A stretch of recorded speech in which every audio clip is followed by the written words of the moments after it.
I've just come in from the torrential rain. Oh. That is our British summertime. Yeah. So, Well, it's raining where I'm right now too, so not too different. where are you?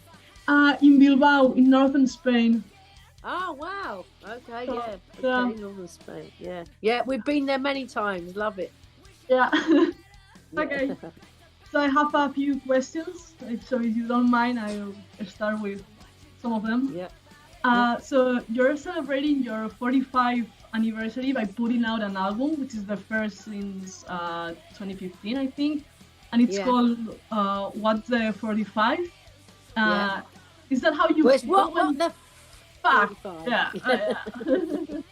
I was not sure about how to say it. Yeah. So is that how you feel when you think you've been around for 45 years now? Like, what the fuck? Or Yeah, well, you said it.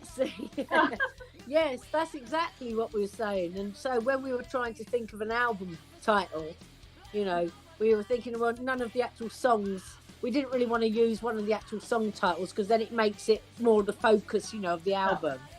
And of course, we're always saying exactly what you just said. What the fuck? What's going on, 45 years. So of course we suddenly thought, right, well, that's brilliant. Let's use that as the title. Yeah, because that's fun. so true. Yeah. So well, 45 years is a lot. Yeah. So and back when you started, there was a lot going on in England, I guess, like in heavy music, like with guitar-driven music, different genres coexisting, very active, punk, heavy metal. Yeah. How did all these genres live together in your music? Did they meld together somehow? Did you enjoy all of them, some of them? Was there any rivalry? Well, I mean, basically, like you said, when we first started, especially with Girlschool, that was the punk era. So it just meant that anybody could get up and do anything, So a lot of girls or even blokes or anybody who couldn't really play that well, it gave them a platform to actually get up and do it. So that helped a lot, in them. And of course, we were quite influenced by punk as well. I mean, The Damned, I still love, and we were lucky enough to have toured with them a couple of times. And the Sex Pistols, of course, Never Mind the Bollocks, one of the best rock albums, I think, ever.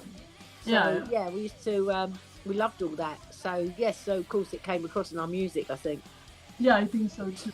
That's why I wanted to ask. Yeah. So, and continuing with this idea of time passing and the changes or not it can bring, back then, did you find yourself fired on the head for being women or not being taken as seriously, and do you think that has changed somehow as where we are now? Well, obviously, in the early days when we first, formed the band, the reason that we had to be a girl band was because we couldn't find any boys that wanted to play with us. Really? Yeah, simple as that. Mind you, I don't blame them too much because we couldn't actually play anything really. We just wanted to be in a band, Yeah. So, but obviously, the idea then was to find like-minded girls who wanted to do the same. Yeah. So that's how we became an all-girl band. Yeah. So it was not really. It was.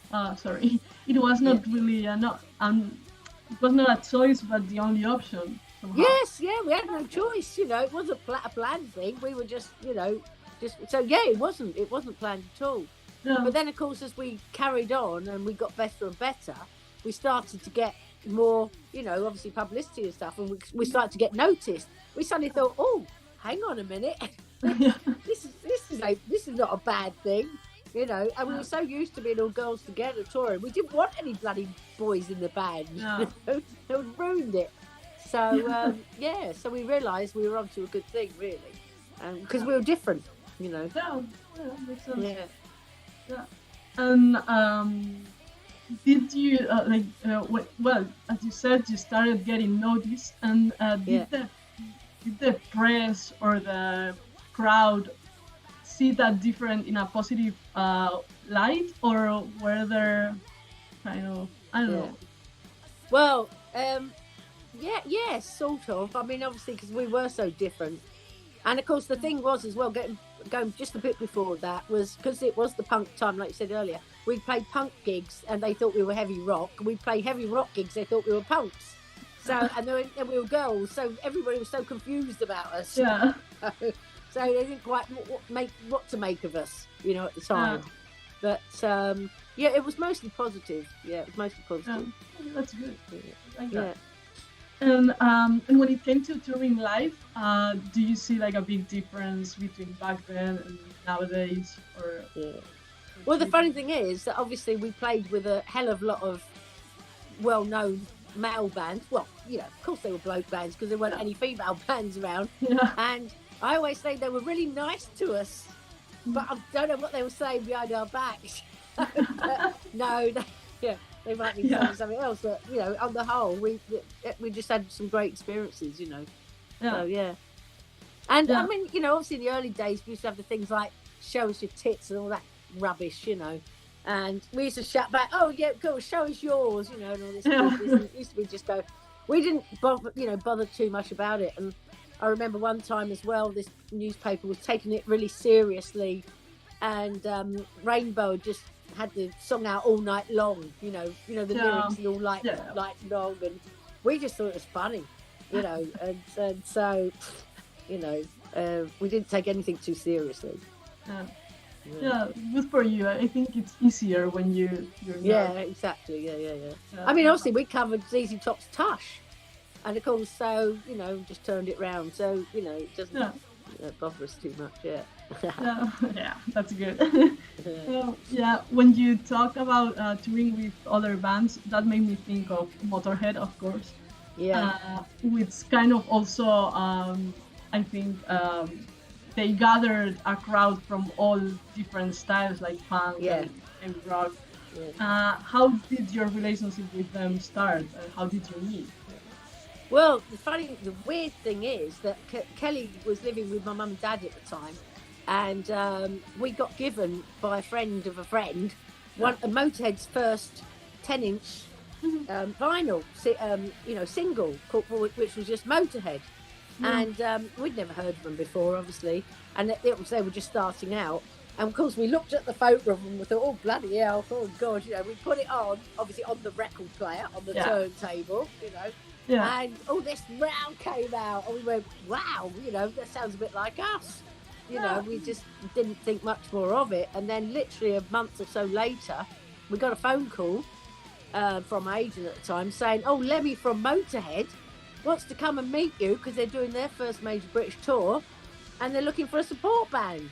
And he did our single on the John Peel show, Take It All Away, which was, you know, the first on an independent thing.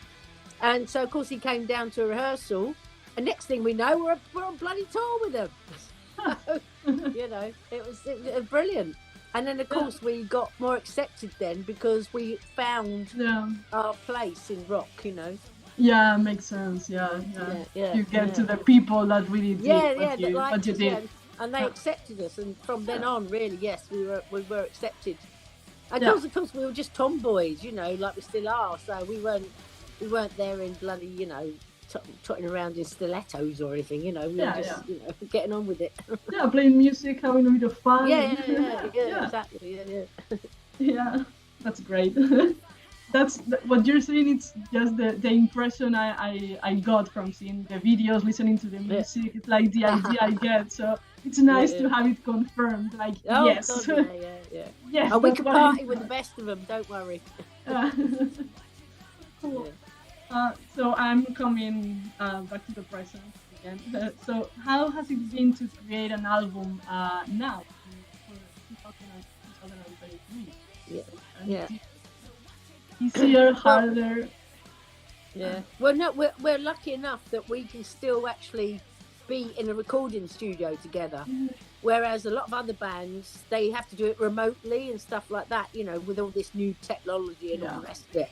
But I wouldn't like that at all. But so we're lucky enough that we still all go together into an actual studio, and we work with a guy called Tim Hamill that we've worked with for a long time now.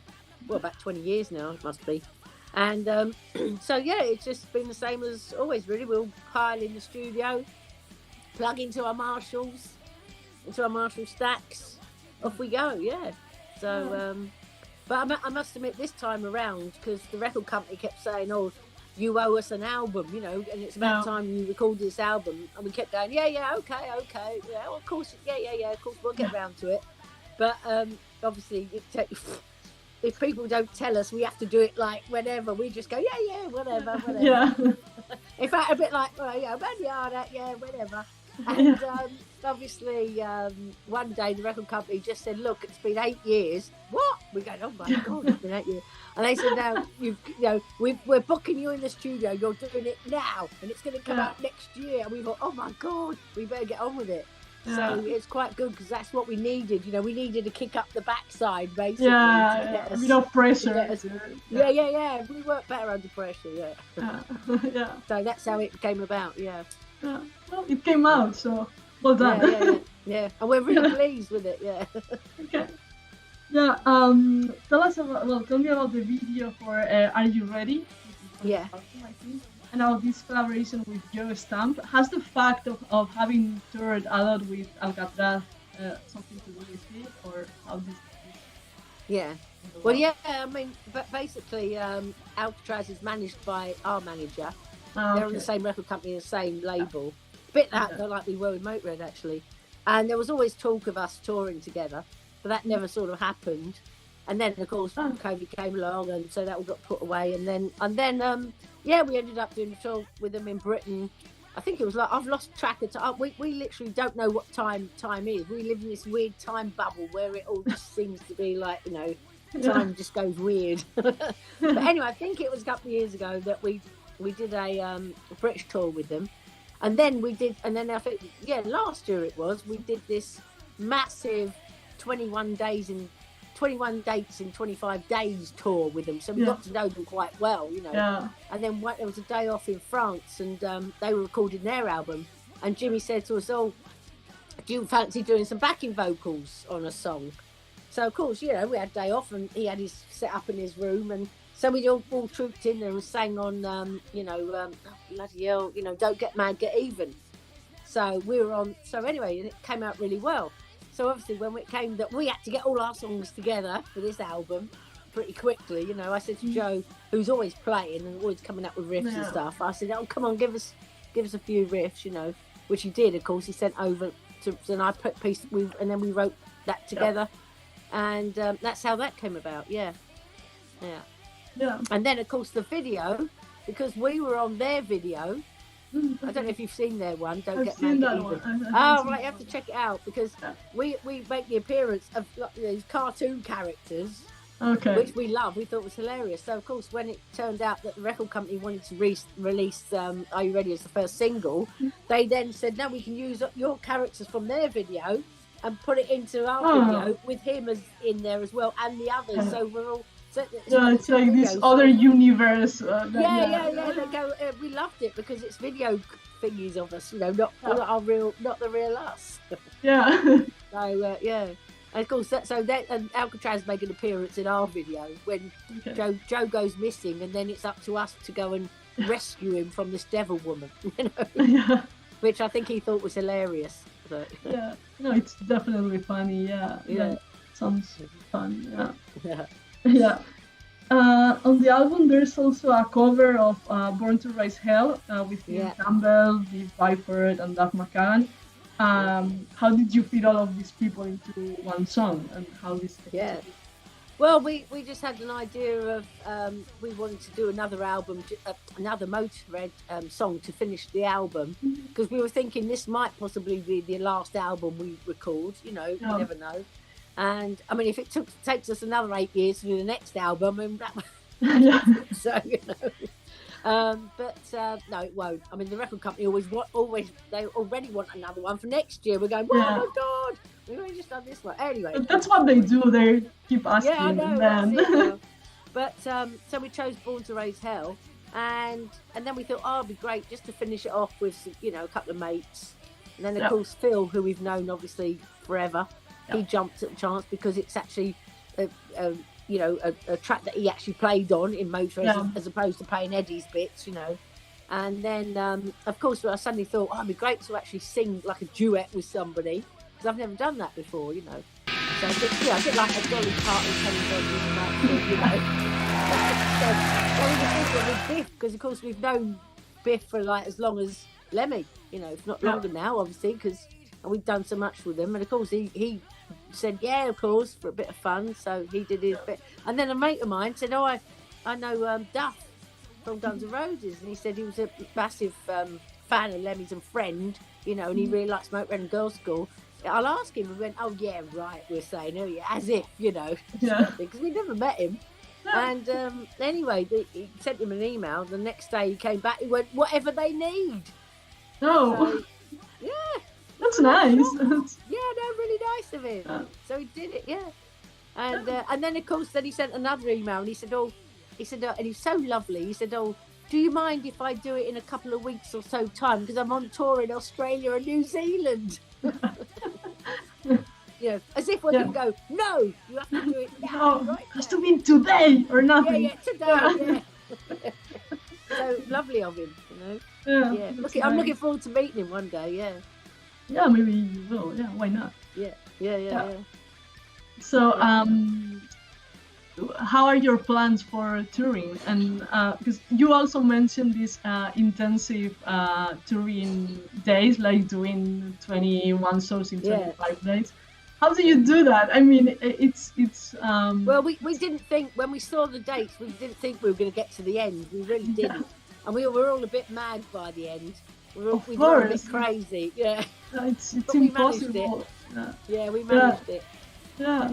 Well. So, but there's going to be more of that next year. So, of course, it's going to be 46 years then. Yes. Do you prepare somehow, like mentally, before going on tour or something? It's just like quite a change, and then you have to go it's back funny. home. But obviously, if you when you do go on tour, you at first you think, oh my God, how are you gonna get through that? But then you find yourself, you get in the rhythm of it. You know, it becomes a way of life. So it's you know, you sort of get into it. Yeah. Well, and you have a lot of practice, so. Well, exactly. A lot of experience. Time, so we know what we're doing. Yeah. Okay. Last question. I wanted to ask about the topics you sing about or the lyrics you write. Have they changed during the years, or what inspires you to keep like writing? Yeah.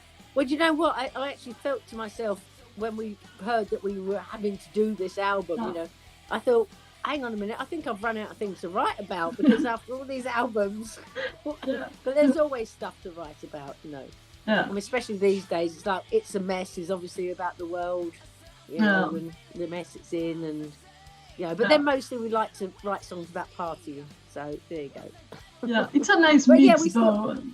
Yeah, we like to, you know, at least have a couple that means something in there. You know?